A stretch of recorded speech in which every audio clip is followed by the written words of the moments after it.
फार्महाऊसच्या हॉलमध्ये हंबीर आराम खुर्चीवर बसलेला होता. रातराणीचा सुगंध त्याच्या नाकाभोवती पिंगा घालत होता. क्षणभर त्याचं डोकं त्या सुगंधानं धुंद झालं होतं. त्यांनी मग आपल्या आशिलाची कागदपत्रं बाजूला ठेवून दिली. सकाळीच राजाराम देशमुख त्याला भेटल्याची आठवण झाली. त्यांची जास्वंदी नावाची मुलगी ते त्याला द्यायला तयार होते. खानदानी घराण्याची खानदानी पोर. आम्हाला तुमची मुलगी पाहण्याची इच्छा आहे, हंबीरच्या मातोश्री बोलल्या. अवश्य. तुमचे चिरंजीव आमच्या कन्येसाठी पसंत आहेत. आमची कन्या तुमच्या पुत्रासाठी योग्य आहे का नाही हे पाहण्याचा अधिकार आहे ना, राजाराम देशमुख म्हणाले. देशमुख, तुम्हाला आम्ही एक बोलू, हंबीरमध्येच म्हणाला. बोलावं ना, आम्ही जरूर ऐकू. तुम्ही आमची सगळी बागायती शेती पाहिली. द्राक्ष, केळी, ऊस ही श्रीमंती पिकं पाहिलीत. फळबागा, फुलबागा पाहिल्यात. आमचं फार्महाऊस पण पाहिलं. सगळं बघितलं आणि हे सगळं बघून आम्हाला परम संतोष झाला आहे. आमची कन्या हेतं आली तर ते तिचं भाग्य म्हणायचं. मग आपण फार्महाऊसमध्ये बसावं आणि आमच्या पंक्तीचा लाभ घ्यावा. आम्ही जरूर तुमच्या पंक्तीचा लाभ घेऊ, पण तो फार्महाऊसमध्ये नाही. मग कुठे, हंबीरच्या मातोश्रींनी विचारलं. आम्ही खानदानी पुरुष आहोत, रीतिरिवाज पाळणारे आहोत. तुम्ही इनामदार आहात. तुमचे वाड वडील सगळे वाड्यातच वावरलेत. त्याच वाड्यात बसून आम्ही जेवण घेणार. आम्ही कन्या देणार ते फार्महाऊस बघून नाही तर इनामदारांचा वाडा बघून, समजलं. राजाराम देशमुखांनी आपला घरंदाजपणा दाखवला होता. हंबीरला त्यांचा हा मुद्दा पटला नव्हता. त्यांनी बोलण्यासाठी तोंड उघडलं तर देशमुखांनी आपल्या कानावर हात ठेवले आणि म्हणाले, तुम्ही तुमच्या नवीन पद्धतीच्या शेतांसाठी फार्महाऊसमध्ये राहत असाल, पण तुमच्या इमानदारीची शान जी आहे ना ती तुमच्या वाड्यात आहे. काय आता जो तो लुंगासोंगा उठतो, बागायती शेतीत सिमेंट पात्र्याचं नाही तर मंगलोरी कावलाचं झोपडं बांधतो आणि त्याला फार्म हाऊस असं बेगडी नकली झोपड्याचं नाव देतो. जसे रोडला जेवायचे धाबे असतात तसे शेतीत हे फार्म हाऊस झाल्यात. तुम्ही आमचं फार्म हाऊस पहा, चांगल्या दगडी चिरांचं आहे. त्यासाठी आम्ही दगडांची खाण पाडली.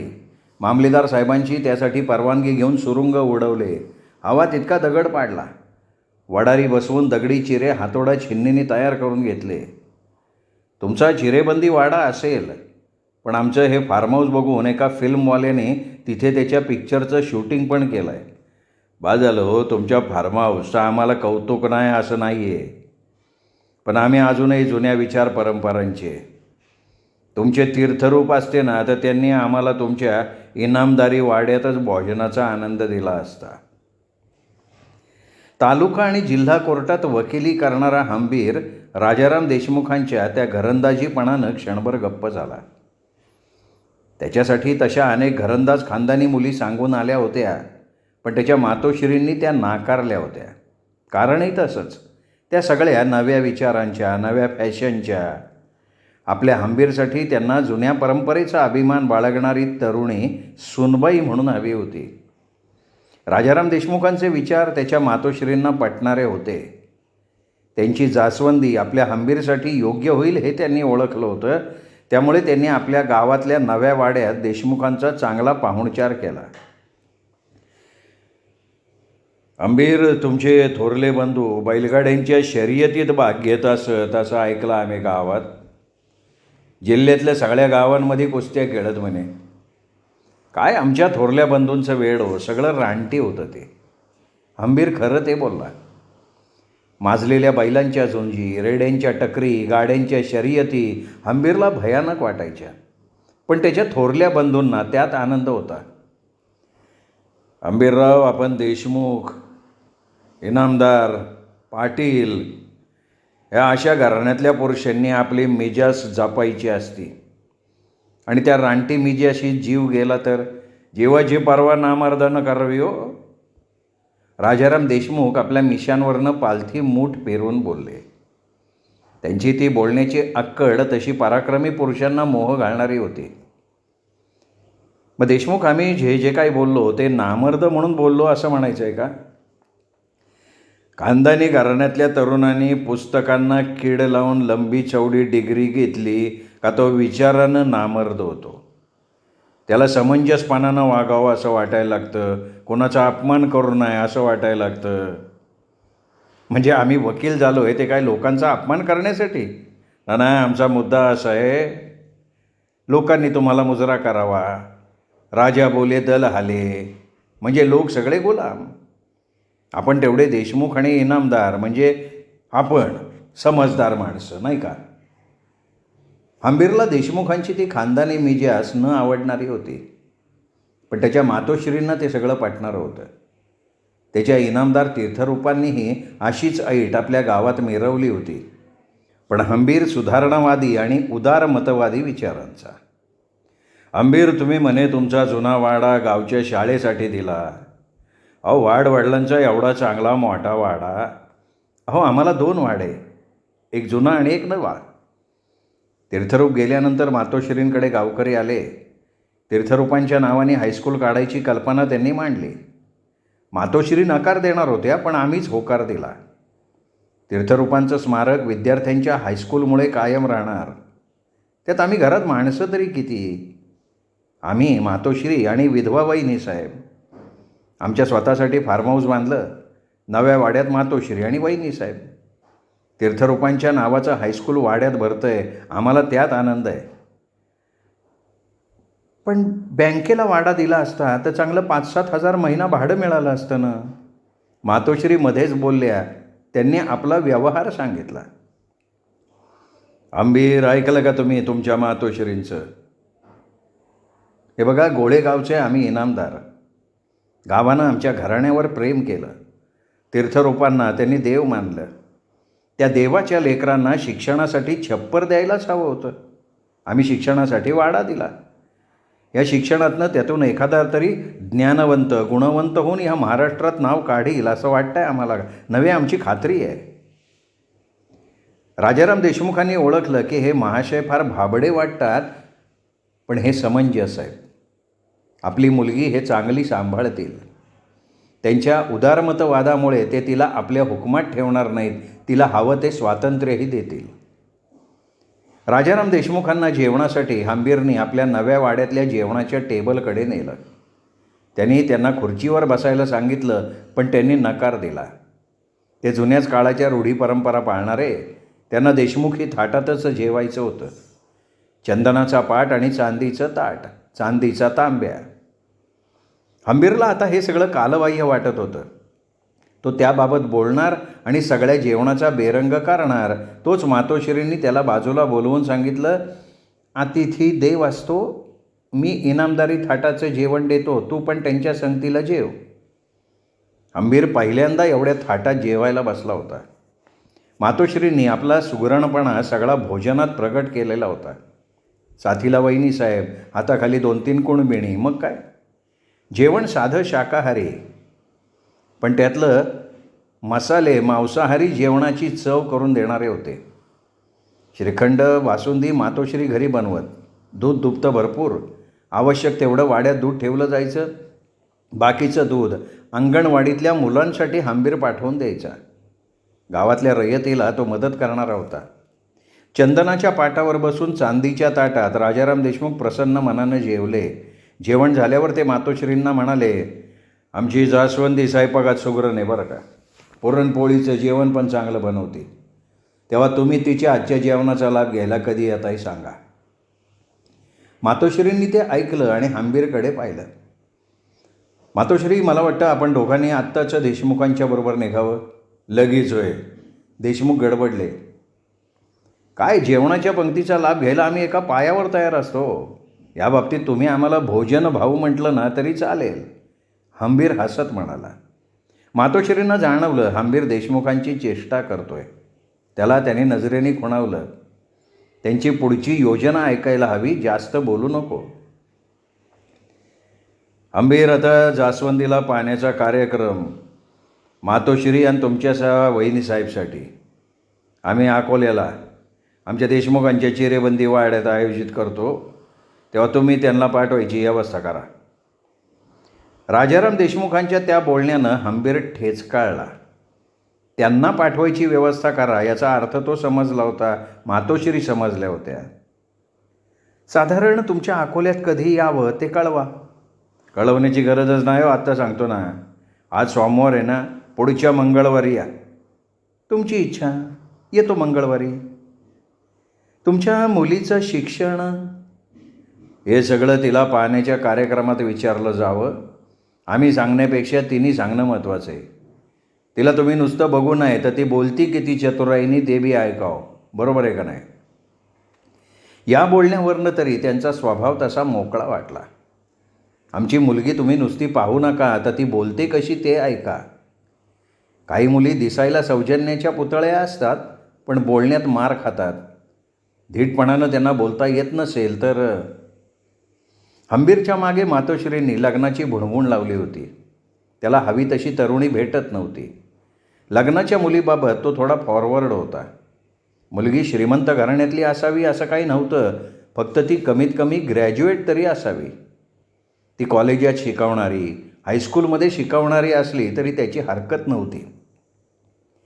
मातोश्रींना असली मुलगी नको होती. त्यांना त्यांच्या पद्धतीप्रमाणे मुलगी हवी होती. ती फक्त घरंदाज हवी होती. आपलं लग्न झालं तर मातोश्री आपल्या नव्या सुनबाईला नव्या वाड्याबाहेर पडू देणार नाहीत. चूल आणि मूल ह्याच मूलमंत्रात त्या तिला दडपवून ठेवतील. मग तिचा कुठल्याही प्रकारचा विकास होणार नाही, हे हंबीरला आवडणार नव्हतं. म्हणूनच त्यांनी आपलं बागाईत जमिनीत फार्म हाऊस बांधलेलं होतं. त्या फार्म हाऊसवर तो रात्रंदिवस राहत होता. फार्म हाऊसची व्यवस्था पाहायला त्यांनी एक तरुण गडी ठेवला होता. नव्या वाडावरनं जेवणाचा डबा आणायचं काम तो करत होता. फार्म हाऊसमध्ये हंबीर एकटाच रात्री झोपत होता. आपल्या गड्याला तो बाहेर असलेल्या पडवीत झोपायला पाठवत होता. देशमुख त्याच्याकडे येऊन गेले त्याच दिवशी रात्री देशमुखांच्या तरुण जास्वंदीचा विचार करत होता तो. देशमुखांनी आपल्या तरुण पोरीचा साधा फोटो पण दाखवायला आणलेला नव्हता. ते खानदान पाळणारे होते. परक्या माणसापुढे आपल्या मुलीनं फोटोसाठी आपला तरुण चेहरा दाखवायचा म्हणजे काय? त्यामुळे तिचा फोटो काढला असणं शक्यच नव्हतं. त्यांच्या वाड्यात स्त्रियांना स्वातंत्र्य नव्हतंच. जास्वंदी कशी असेल? रात्री 1चा टोल पडला तेव्हा तो चकित झाला. एवढी रात्र झाली तरी आपल्या डोळ्याला डोळा लागला नाही. आपले डोळे त्या जास्वंदीला पाहण्यासाठी आतुर झालेले आहेत. तिचा फोटो जवळ असता तर तिच्या डोळ्याला डोळे भिडवून बसलो असतो. फार्म हाऊस भोवती फळबाग आणि फुलबाग, रातराणीची काही झाडं, नारळाच्या झाडांची पण एक पंगत बाजूला होती. चांदण्या रात्रीत रातराणीचा सुगंध अस्वस्थ करायचा. नारळाची झाडं वेगळीच वाटायची. चांदण्या रात्रीत हंबीर उठायचा, फार्म हाऊस बाहेर यायचा, फळबागेतून फुलबागेतनं चक्कर मारायचा. फार्म हाऊस भोवती पावसाळ्यात फिरतानाही पायाला माती अशी लागत नव्हती. पाऊस पडल्यावर चारी बाजूनं हे फरशी धुवून अंगण स्वच्छ व्हायचं. साचलेल्या पाण्यात चिमण्या आपलं प्रतिबिंब पाहून पाण्यात टोच्या मारताना बघायचा. मोर पिसारा फुलवत तिथे झपाटले जायचे. फार्म हाऊस भोवतीचा निसर्ग मनाला लोभावणारा होता. मागे पुढे दरवाजे, मोठ्या खिडक्या, हवा खेळती असायची. सर्व खोल्यांमध्ये पंखे होते, पण हवा इतकी मोकळी की पंख्यांची गरजच लागायची नाही. रातराणीच्या गंधानं धुंद होऊन हंबीर बाहेर आला.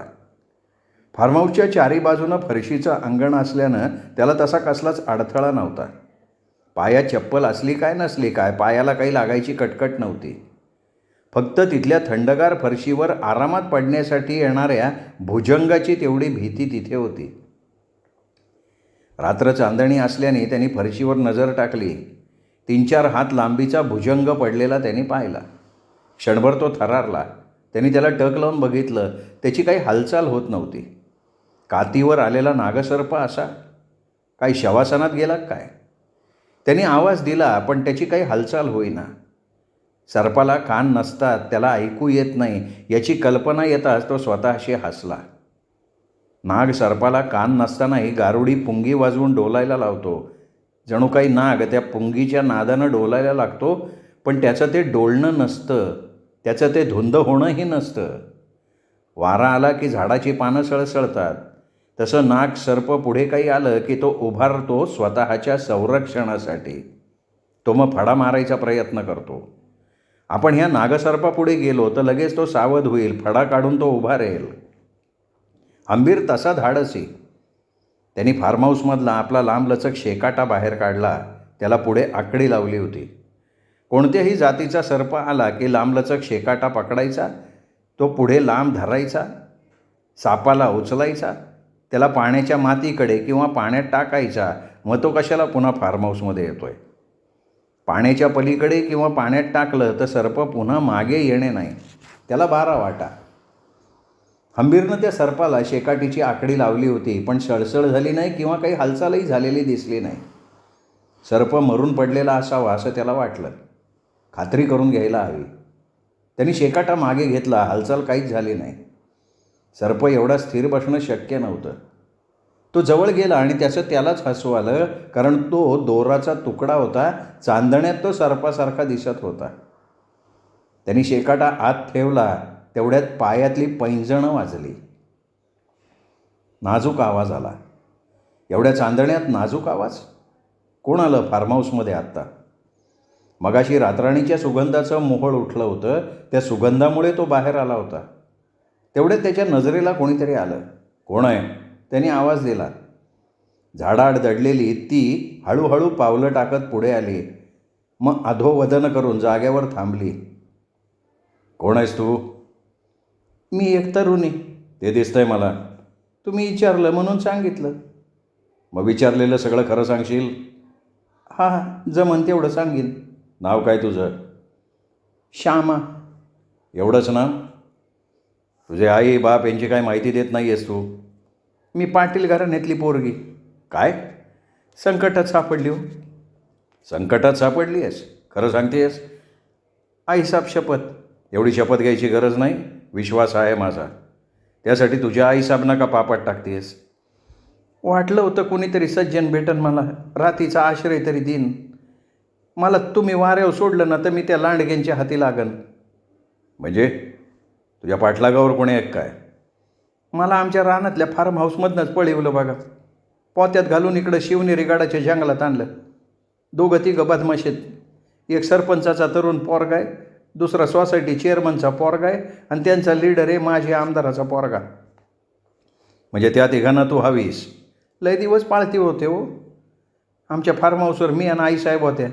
2 राखणदार होते. त्या समद्यांना रक्तबांबाळ केलं. आईसाहेबाला तर एका खोलीत बंद करून टाकले आणि राखणदाराची मोड बांधून हिरीत लोटून दिले. खरं सांगतेस का? पुनिंदा आईसाहेबांची शपथ घेऊ का? गाव कुठलं तुझं?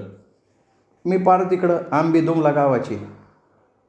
डोंगराळ भागातल्या गावच्या पाटलाची पोरती हिला गावच्या तरुण पोरांनी पळवून इकडे कुठे चालवली? हिला ते विचारायलाच पाहिजे.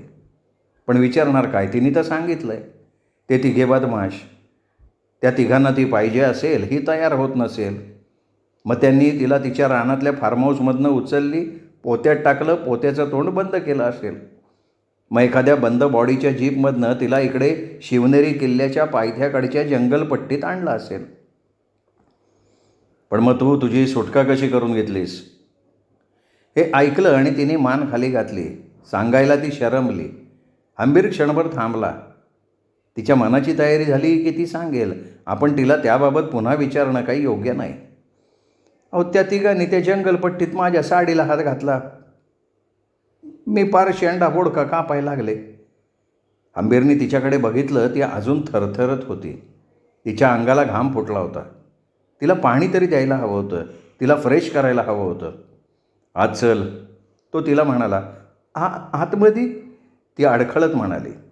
तिच्याकडे तो पाहत राहिला. तिला लगेच त्याचा संशय आला. हा पण आपल्याला त्या तिघांसारखं काही वाईट साईट तर करणार नाही. हे बघ, आम्ही खानदानी इनामदार घराण्यातले तरुण आहोत.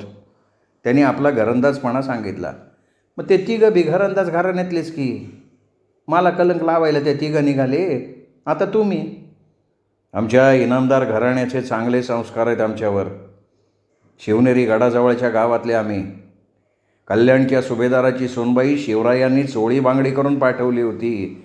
हे चित्र आमच्या फार्म हाऊसमध्ये आम्ही लावून ठेवलं आहे बघ. ते तिने ऐकलं आणि पदराने आपल्या कपाळावरचा मानेखालचा घाम पुसला. तिचा चेहरा फुलला. ती त्याच्या मागनं फार्म हाऊसमध्ये गेली. फार्म हाऊसमध्ये प्रवेश करताच त्यांनी बटन दाबलं. फार्म हाऊसचा हॉल प्रकाशानं उजळून निघाला. श्यामानं फार्म हाऊसचा हॉल बघितला आणि ती चकितच झाली. कायद्याच्या पुस्तकांची चांगली 5-6 कपाटं होती. लिहिण्यासाठी मोठा टेबल होता. टेबलाजवळ फिरती खुर्ची होती. टेबलावर फोन होता. कोपऱ्यात त्रिकोणावर TV होता. त्रिकोणाला जोडून दोन्ही बाजूंना बसण्यासाठी 2 सोफे होते. बैस, त्यांनी तिला सोफ्याकडे हात करत म्हटलं. ती कोपऱ्यात बसली आणि फोमच्या स्पर्शानं आपण गुलाबाच्या फुलाच्या पाकळ्यात बसलोय का काय असा तिला नाजूक स्पर्श झाला. हंबीर टेबलाजवळच्या खुर्चीत बसला. विचारलं, काय घेणार, थंड का गरम? म्हणजे स्वयंपाकघरात तुमची बायको आहे? नाही, तेवढा भाग्यवान नाही मी चांगल्या बायकोच्या शोधात आहे. अगं बाया, म्हणजे फार्म हाऊसमध्ये तुम्ही एकटेच आहे? ती ताडकन उठून उभीच राहिली. हे बघ, आम्ही या फार्म हाऊसमध्ये एकटेच असलो तरी घाबरण्याचं कारण नाही. अहो, रात्रीचे किती वाजले ते तर बघा.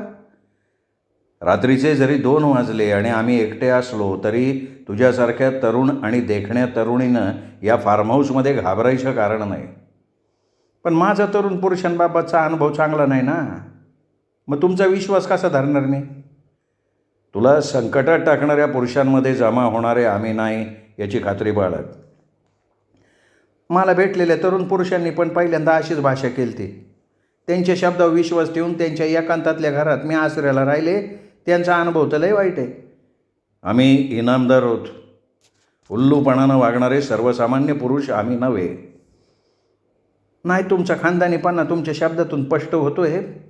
पण उत्तर रात्र चालू झाली का तुमच्यातला पुरुष जागा होईल. Please silence. पुन्हा तो विषय नको आहे. त्यांनी टेबलवर कोर्टातल्या न्यायाधीशाप्रमाणे आपल्या हाताचा हातोडा करून हात आपटला आणि विषय बंद करायला सांगितला. ती गप्प झाली. आपण त्याच्याविषयी रात्रीच्या एकांतात फार संशय घेतोय हे ठीक नाही हे तिच्या लक्षात आलं. हे बघ, तुला मी गरम दूध आणि चांगली क्रीमची बिस्किटं देतो. तो बोलला आणि त्याने टेबलावरचा मोठा थर्मास आपल्या हाती घेतला. ग्लास भरून दूध ओतलं. गरम गरम वाफा निघत होत्या.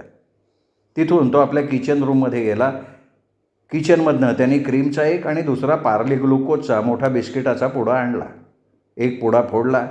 प्लेटमध्ये क्रीमच्या बिस्किटांचा डोंगर समोर केला आणि म्हणाला, रात्री मी झोपताना दूध पितो ते तुला आत्ता दिलं आहे. तू दूध आणि बिस्किटं खा. तुम्ही झोपण्यापूर्वी दूध पिता असं आत्ता म्हणला, खरं आहे का नाही? ती शब्दात पकडणारी होती म्हणून तिने दुधाच्या ग्लासला हातच लावला नाही. मग मी फक्त बिस्किटं खाती. फक्त बिस्किटं, दूध का नाही? अहो, तुम्ही दूध पिऊन झोपणार आहे ना. अगं, आज नाही पिणार. एक दिवस झोपण्यापूर्वी दूध प्यायलो नाही तर काही बिघडत नाही. नाही हो, माणूस सवयीचा गुलाम असतो. त्यामुळे तुम्ही घेतलं नाही तर तुम्हाला झोप नाही येणार. तिच्या त्या बोलण्याने तो चमकला. ही कुठल्या अर्थानं बोलली असं त्याला वाटलं. त्याने तिच्याकडे रोखून बघितलं. ती रात्रीची आपल्याबरोबर आहे म्हणून आपल्याला झोप येणार नाही का रात्री दूध प्यायला मिळालं नाही म्हणून आपल्याला झोप येणार नाही? पण तुला भूक लागली असेल ना. हां, पण दूध प्यान तुम्ही. आणि तू? मी खाते की बिस्किटं. बिस्किटं काय तशीच खाणार? हो, मी स्त्री आहे. घरात सगळ्यांची जेवणं झाल्यावर घरातली स्त्री उरलं सुरलं असेल ती खाते. निस्ती भाकरी राहिली तरी ती आपली भूक भागवू शकते. आणि इथं तर क्रीमची बिस्किट आहे म्हणजे भाकरीपेक्षा चांगलीच की. पौष्टिक खाणं. बिस्किटं मी आरामात खाते, भूक भागवू शकते मी. वा, तू चांगला संसार करशील हे उघड दिसतंय बरं का. चांगला खानदानी पुरुष भेटला तर संसार उत्तमच करील मी. ती त्याला संपूर्ण न्याहाळत बोलली. त्याने क्रीमच्या बिस्किटचा पुडा फोडला. दुसरा पार्ले बिस्किटाचा पुडा त्याने तिच्या पुढे ठेवला. तो पुडा तिने त्यालाच फोडायला लावला. अगं, तू फोड पुडा. नाही, तुम्हीच उद्घाटन करा बिस्किटच्या पुड्याचं. उद्घाटन? क्रीम बिस्किट पुड्याचं आवरण काढून उद्घाटन केलं आहे. आता या दुसऱ्या पुड्याचं उद्घाटन तुझ्याकडे. अहो, मंत्री तर काय कशाचं पण उद्घाटन करतात की. तिचं बोलणं ऐकताच त्याला मुंबईला पाहिलेल्या सुलभ शौचालयाची आठवण झाली. दादरला रानडे रोडवरनं त्याची गाडी जात असताना त्याची नजर सहज सुलभ शौचालयाच्या संगमरवरी दगडावरच्या काळ्या अक्षरांवर गेली. त्यात त्या शौचालयाचं उद्घाटन एका खात्याच्या मंत्र्यांनी केलं होतं. आता शौचालयाचं उद्घाटन मंत्र्यांनी कसं केलं असेल या कल्पनेने तो त्यावेळी हसत राहिला होता. शौचालयाचं उद्घाटन करताना त्यावेळचे लोक शौचालयात का शौचालयाच्या बाहेर थांबले होते ही बातमी पेपरवाल्याने कशी दिली असेल हा एक प्रश्न त्याला पडलेलाच होता. ती भुकेली नव्हती. तिने क्रीमची नावाला 2-3 बिस्किटं खाल्ली. तू जेवून आलीस वाटतं. अहो त्या 3 रानटी लांडग्याने माझी भूकच घालवली. पाणी कसं बसं पिऊ शकते बघा. पाण्याचा ग्लास तोंडाला लावत ती म्हणाली. ते दोघं बोलत असताना फार्म हाऊसवर 2-3 दगड येऊन पडले. काचांना तडे गेलेत हे लाईटच्या प्रकाशात दिसलं. तसा हंबीर तडफडून उठला. त्याने आपल्या टेबलामागे असलेली बंदूक उचलली. बंदूक धाड धाड बार टाकण्यासाठी लोड करून ठेवली. तशी श्यामा त्याला आडवी आली. अहो तुम्ही नका जाऊ फार्म हाऊसच्या बाहेर. म्हणजे आम्ही काय या फार्म हाऊसमध्ये तुझ्याबरोबर बांगड्या घातल्यासारख्या बसून राहू? अहो मी कुठं म्हणले तुम्ही नामर्दे. रस्ता सोड, आम्हाला अडवायचं नाही. संकटाशी सामना करणारे आणि शत्रूला आसमान दाखवणारे होतो आम्ही. तिने त्याच्याकडे बघितलं. खरोखरच तो पराक्रमी पुरुषाच्या आवेशात बंदूक घेऊन उभा होता. काही न बोलता तो फार्म हाऊसच्या बाहेर पडला. फार्म हाऊसच्या फरशीवर त्याच्या पायातले बूट वाजले. त्यांनी सभोवताली नजर फिरवली. कुठल्या बाजूनं दगड येऊन पडलेत. मग तो कुठे खुसफुस ऐकू येतोय का ते बघायला लागला. 2 दगड येऊन पडले. एक त्याच्या बाजूला भिंतीवर येऊन आदळला. तसा त्याने बार टाकला. तो नेमबाज होता पण गोळी फुकट गेली. पुन्हा दगड येऊन पडले. दगड गोफणीनं लांब अंतरावरनं येऊन पडत होते हे त्या दगडांच्या वेगावरनं कळत होतं. श्यामा श्यामा बाहेर ये, अस्पष्ट आवाज त्याला ऐकू येत होता. फार्म हाऊसमधनं गोळीबार होतोय हे समजल्यानं ते तिघं आपल्या जीवाला घाबरून पळालेत हे स्पष्ट होत होतं. गोळीबारात आपला मुडदा पडेल हे तिघांनाही माहिती असल्यानं ते फार्म हाऊसकडे येणंही शक्य नव्हतं. श्यामा त्या तिघांजवळ काही शस्त्र होतं का? काय आता मला पळवण्यासाठी त्यांनी गाडीत फक्त एक पोतं आणि त्या पोत्याचं तोंड बांधायला दोर आणला होता. 2 गोफणी त्यांच्याजवळ होत्या. गाडी दगड बी होते. थोड्या लोखंडी कांबा होत्या, काठ्या होत्या, पण बंदुका नव्हत्या. म्हणूनच ते तिघं फार्म हाऊसजवळ यायला तयार झाले नसणार. फार्म हाऊसमध्ये बंदूक असल्याचं त्यांनी आवाजावरनं ओळखलेलं दिसतंय. त्यांनी सुरक्षित अंतर ठेवून दगडफेक चालू केलेली आहे. पण गोफणीचे दगड हे फक्त धमकावण्यासाठी फेकले जात होते. त्या दगडांची हंबीरला फिकीर नव्हती. त्याच्याकडे बंदूक होती. तो तिघांची यशस्वी सामना करू शकत होता. अहो इनामदार तुम्ही फार्म हाऊसमध्ये बसून घ्या. दगड वरमाव बसला तर रक्त बांबाळ होतान. एका तरुणीसाठी रक्त सांडलं तर आम्ही काय बदनाम होणार आहोत का? खरंच की त्याच्यामुळं तुम्हाला नाव मिळणार. पराक्रमी पुरुष म्हणून तुम्ही तुमच्या गोळेगावात प्रसिद्ध होणार. हे बघ गोळेगावला आमच्या पराक्रमाची कल्पना आहे. पण तुझ्या त्या आंबी धुमाला गावाला कल्पना नाही आहे. तू उद्या तिकडे जाऊन तशी कल्पना देशील. पण मी त्या गावात पाऊल ठेवलं तर? म्हणजे अहो ते तिघं बदनाम करायचा प्रयत्न करतील ना. तुझी बदनामी कशासाठी? मी त्यांच्या हातातून सुटले आणि या फार्म हाऊसमध्ये आश्रयाला आले. आता ते गावभर करतील की श्यामा गोळेगावात इनामदारांच्या फार्म हाऊसमध्ये चांदण्या रात्री त्यांना भेटाय गेली. मग ह्यात माझी बदनामी नाही का? हे मात्र खरं होतं. ही गोष्ट लक्षात येताच क्षणभर हंबीर भांबावला. तिला चांदण्या रात्री आपण फार्म हाऊसमध्ये घेतलं खरं, पण त्यामुळे आपल्या खानदानी प्रतिमेला ते तिघं बदमाश कलंक लावणार. गोफणीनं दगड पडायचे बंद झाल्यावर तो फार्म हाऊस बाहेर आपल्या फळबागेकडे आला. चांदण्या रात्री पिवळ्या मोसंबी, पोपया, डाळिंबाची फळं आणखीन पिवळी दिसत होती. केळबागेत केळीचे पिवळे घड दिसत होते. झाडावरनं गळून पडलेल्या 4-5 मोसंब्या, 2 पोपया त्याने उचलल्या. त्याच्या मागे श्यामा आलीच होती. तिने आपल्या नऊवारी पातळाच्या पदरात ती सगळी फळं घेतली. चिकू चांगले 20-25 मिळाले होते. चिकूच्या गर्द झाडीत चांदण्यांचे कवडसे जागोजागी पिवळ्या बेडकासारखे उड्या मारत होते. वारा थांबला की एका जागी जमीन धरून बसत होते. चांदण्यांचे ते कवडसे गोऱ्यापान श्यामाच्या अंगावर पडले होते. तिच्या गालावर चांदण्यांचा कवडसा पडला तेव्हा हंबीरला तिचा तो चेहरा कितीतरी आकर्षक दिसायला लागला. श्रोते हो, हा होता दुसरा भाग द स काकडे लिखित फार्म हाऊस या कादंबरीचा. तिसरा भाग उद्या ऐकूयात. नमस्कार.